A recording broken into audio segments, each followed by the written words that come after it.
I lived all alone, without anyone I could really talk to, until I had to make a crash landing in the Sahara Desert 6 years ago.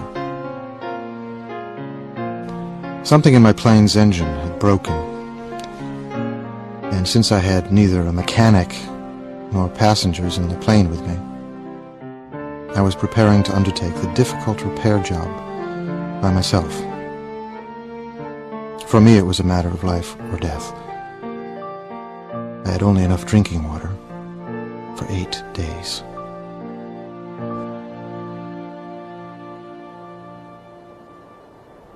The first night, I went to sleep on the sand, 1,000 miles from my inhabited country. I was more isolated than a man shipwrecked on a raft in the middle of the ocean. So you can imagine my surprise when I was awakened at daybreak by a funny little voice saying, "Please, draw me a sheep." "What?" "Draw me a sheep." I saw an extraordinary little fellow staring back at me, very seriously. I stared wide-eyed at this apparition. "Please?" "But what are you doing here?" "Draw me a sheep." In the face of an overpowering mystery, you don't dare disobey. Absurd as it seemed, 1,000 miles from all inhabited regions and in danger of death, I took a scrap of paper and a pen out of my pocket and made a drawing. He looked at it carefully. "No, this one is already quite sick. Make another." I made another drawing. My friend gave me a kind, indulgent smile. "You can see for yourself. That's not a sheep. It's a ram. It has horns." So I made my friend another drawing. But it was rejected, like the others. "This one's too old. I want a sheep that will live a long time." So then, impatiently, since I was in a hurry to start work on my engine, I scribbled a drawing. "This is just the crate. The sheep you want is inside." "That's just the kind I wanted. Do you think this sheep will need a lot of grass?" "Why?" "Because where I live, everything is very small." "Well, there's sure to be enough. I've given you a very small sheep." "Not so small as all that. Look, he's gone to sleep."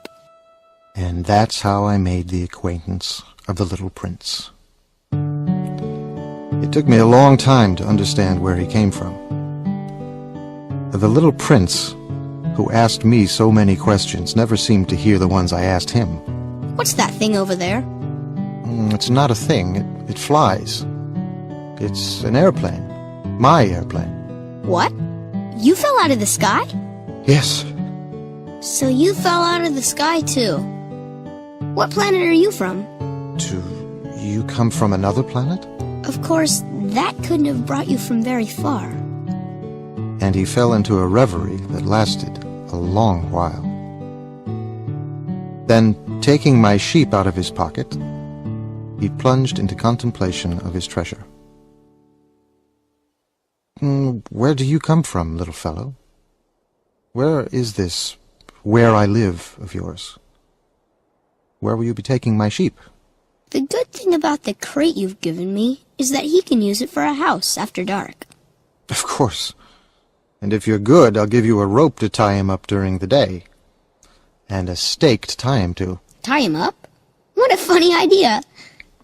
"If you don't tie him up, he'll wander off somewhere and get lost." "Where could he go?" "I don't know, anywhere. Straight ahead." "Even if he did, everything's so small where I live. Straight ahead, you can't go very far."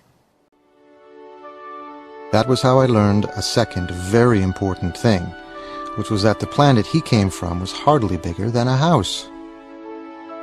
Every day I'd learn something about the little prince's planet, about his departure, about his journey. This was how I learned, on the third day, about the drama of the baobabs. Isn't it true that sheep eat bushes? Yes, that's right. And therefore they eat baobabs too. Baobabs are not bushes, but trees, as tall as churches.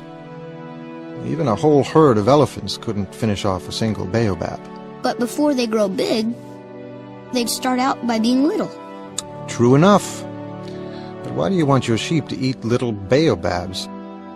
I was forced to make a great mental effort to understand this problem all by myself. And in fact, on the Little Prince's planet, there were, as on all planets, good plants and bad plants.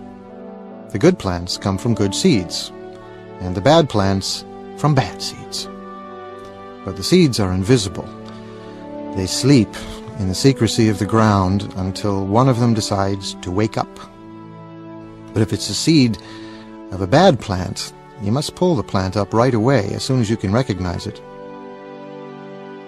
As it happens, there were terrible seeds on the Little Prince's planet. Baobab seeds. Now, if you attend to a baobab too late, you can never get rid of it again. It overgrows the whole planet.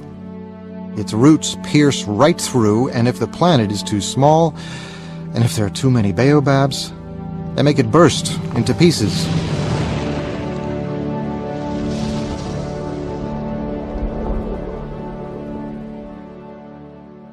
On the fifth day, thanks again to the sheep, another secret of the Little Prince's life was revealed to me. At that moment, I was very busy trying to unscrew a bolt that had jammed in my engine. I was quite worried, for my plane crash was beginning to seem extremely serious, and the lack of drinking water had made me fear the worst. If a sheep eats bushes, does it eat flowers too? A sheep eats whatever it finds. Even flowers that have thorns? Yes, even flowers that have thorns. Then what good are thorns? Then what good are thorns? The Little Prince never let go of a question once he'd asked it. I was annoyed by my jammed bolt, and I answered without thinking. Thorns are no good for anything. They're just the flower's way of being mean. Oh, I don't believe you. Flowers are weak. They're naive. They reassure themselves whatever way they can. They believe their thorns make them frightening. I made no answer. At that moment I was thinking, if this bolt stays jammed, I'll knock it off with a hammer. Then you think flowers... No, not at all. I don't think anything. I just said whatever came into my head. I'm busy here with something serious. Something serious? You talk like the grown-ups. You confuse everything. You've got it all mixed up. For millions of years, flowers have been producing thorns. For millions of years, sheep have been eating them all the same. And it's not serious? Trying to understand why flowers go to such trouble to produce thorns that are good for nothing. Suppose I happen to know a unique flower, one that exists nowhere in the world except on my planet. One that a little sheep can wipe out in a single bite one morning. Just like that. Without even realizing what he's doing. That isn't important? He couldn't say another word. Night had fallen. I dropped my tools. What did I care about my hammer, about my bolt, about thirst and death? There was, on one star, on one planet, on mine, the Earth, a little prince to be consoled. I took him in my arms. I rocked him. The flower you love is not in danger.